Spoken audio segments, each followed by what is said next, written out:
Olá, bom dia, eu espero que todos estejam bem, é com bastante alegria e satisfação que nós estamos aqui mais essa semana, tratando do livro O Céu e o Inferno, ainda no capítulo 6, onde trata de espíritos, criminosos arrependidos. Hoje nós vamos trazer a última comunicação deste capítulo e semana que vem iniciaremos o capítulo de espíritos endurecidos. Mas hoje nós temos uma comunicação intitulada com o nome do espírito de Jacques Latour. É um espírito, que quando esteve encarnado cometeu vários crimes, naquela época, em função de agregar patrimônio na sua vida. E é uma comunicação bastante rica que vai nos trazer um ensinamento muito oportuno. Vamos ver mais ou menos como foi o relato desse espírito, para a gente poder depois fazer uma profunda reflexão, um entendimento, da vida desse espírito e a transformação que ocorreu depois no mundo dos espíritos. Então, conhecendo um pouquinho aqui a história, ele foi um assassino, condenado pelo tribunal de Foix e executado em setembro de 1864. Aconteceu uma reunião de forma espontânea, com poucas pessoas, uma reunião espírita, aproximadamente 8 pessoas, em Bruxelas, em 13 de setembro de 1864. De forma espontânea, ele vem e se comunica, dizendo assim, estou arrependido, Latour, e pronuncia o seu nome, Então, é feita uma pergunta, a ele, que motivo pôde vos empenhar a vir aqui em vez de um outro lugar, visto que vós não vos chamamos? Ou seja, ele não tinha sido evocado, mas foi uma comunicação espontânea por parte do espírito Latour. E aí ele responde o seguinte: eu vi que vós éreis almas compassivas e que teríeis compaixão de mim, ao passo que outros me evocavam, mais por curiosidade do que por verdadeiro interesse. Ou seja, ele havia sido evocado anteriormente por outras, pessoas, mas que não tinha ele um verdadeiro interesse de realmente tratar a situação dele, porque a finalidade das comunicações é dar espaço para o espírito comunicante vir, colocar, as suas dores, o seu momento, e trazer uma mensagem oportuna que sirva de aprendizado tanto para os encarnados como também para os próprios desencarnados. Então, ele se sentiu à vontade, que era uma reunião séria, que estava acontecendo ali na casa espírita, e por essa razão ele de forma espontânea se comunicou. Então a gente pode entender, ele traz vários relatos, esse capítulo é bastante longo, então a gente procurou pegar os pontos importantes para que a gente entendesse, como que foi a situação dele no mundo físico, antes de ele voltar para o mundo dos espíritos. Então ele diz o seguinte, que o espírito aqui, no caso Latour, ele expressa seu desespero, suas angústias e sofrimentos de forma tão veemente que todos ali ficam profundamente emocionados. Ele diz o seguinte: ele relata que seu estado atual no mundo dos espíritos é profundamente perturbador, por ter tirado a vida das pessoas e conviver num lugar onde a presença de suas vítimas, seus olhares, cobra por justiça e por reparação. Ou seja, como ele tirou a vida de muitas pessoas, ele se encontra no mundo dos espíritos, muito perturbado, em convívio com as suas próprias vítimas, que ali pedem uma reparação, pedem a justiça, dos atos que ele praticou, quando ele estava na Terra. O espírito não teve compaixão das suas vítimas, quando elas pediam para poupar-lhes, ele foi cruel, matando-as para ficar com seu ouro. Mais ou menos o perfil que ele fazia, de como ele se praticava. Era um espírito que tinha um perfil assim muito selvagem ainda, ignorante no conhecimento, da vida futura, não tinha esse conhecimento. Então, realmente, ele deixou com que seus instintos materiais falassem mais alto e a sua vida acabou sendo conduzida, dessa forma. Então, ele exclama, quando ele reconhece e passa a sentir essa dor, esse sofrimento, ele vem a relatar nessa comunicação o seguinte, ó meu Deus, sou um grande criminoso, compreendo isso agora, mas não tereis compaixão de mim? Vós sois Deus, ou seja, a bondade, a misericórdia, vós sois onipotente, compaixão, Senhor, compaixão, orai por mim. Então, neste momento, já profundamente sentido e perturbado, ele já passando da categoria de espírito mau para um espírito arrependido, um espírito infeliz, reconhecendo ali, os atos que praticou quando estava no planeta Terra.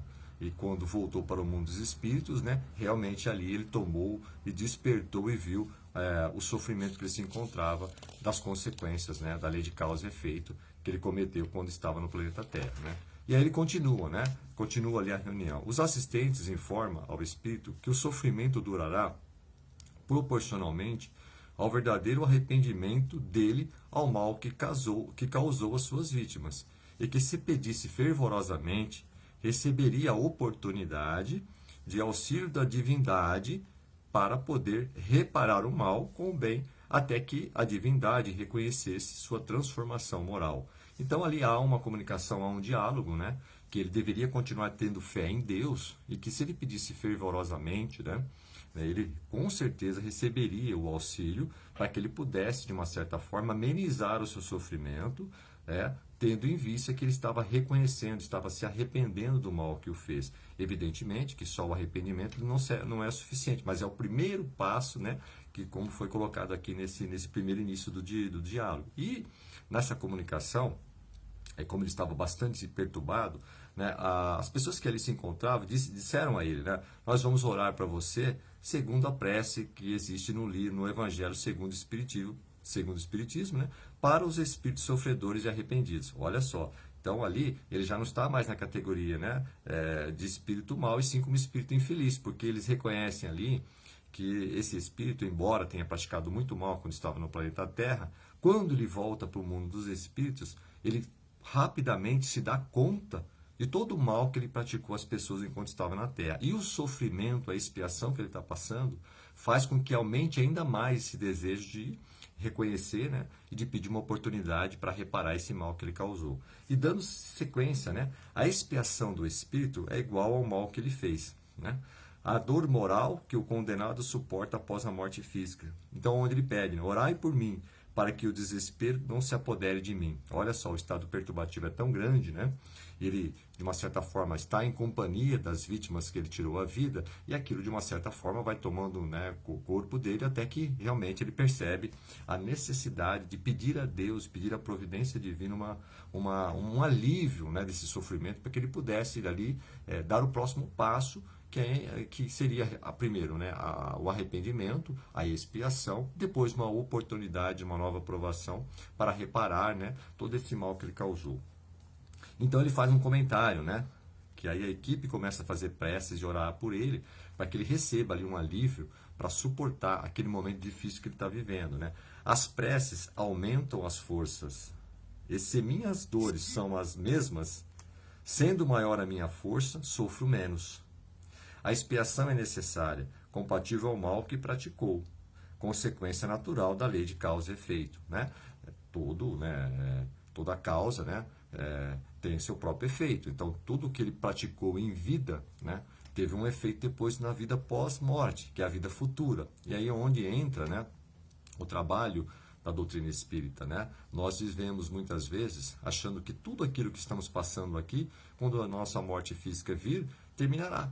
E, na verdade, dependendo da maneira que nós conduzirmos todas as nossas provações, de forma rebelde ou, às vezes, submissa, isso pode impactar positivamente ou negativamente na vida futura. É como ele disse, ele ignorava a vida futura, então, quando ele praticava o mal, ele desconhecia, né? Ele não se subjugava a uma providência divina, a um Deus. Ele achava que a morte física chegaria e ia acessar todas as suas...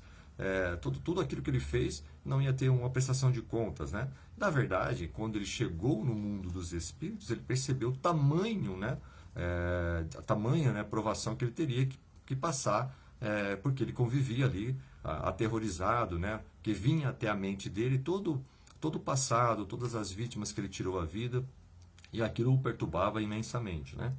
Então ele comenta, né?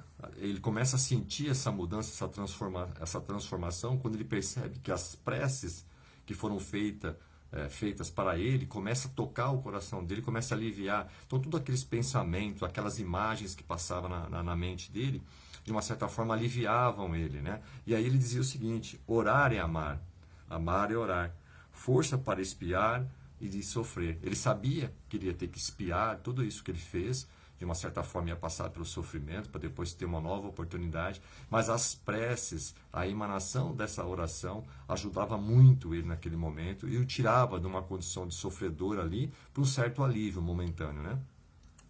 Deus o livra da visão de suas vítimas, ele comenta, né? Então, ou seja, neste momento, né, a importância de quando você está numa reunião, ou quando você está numa casa espírita, toda a prece, toda a oração que é feita em prol daquela pessoa, encarnada ou desencarnada, que está ali atravessando talvez um momento de dificuldade, ela é sentida pelo seu espírito quando ele está aberto a receber isso. E a partir desta emanação, começa o sentimento, aquilo vai ganhando força, o espírito também vai se recuperando e começa ali o processo da transformação moral. Então veja a importância disso, né? E mais à frente ele diz o seguinte: na próxima existência, se referindo a ele, né, o espírito empregará a sua inteligência para socorrer, né, os desgraçados que sucumbiram e para preservá-los da queda. Ou seja, ele vai ter uma oportunidade na próxima existência de ajudar aqueles criminosos também, de inspirar aqueles criminosos para que eles não sucumbam diante de suas provas, porque ele pede a Deus, né, uma oportunidade para reparar o mal. Então ele vai ter ali uma oportunidade para ajudar aqueles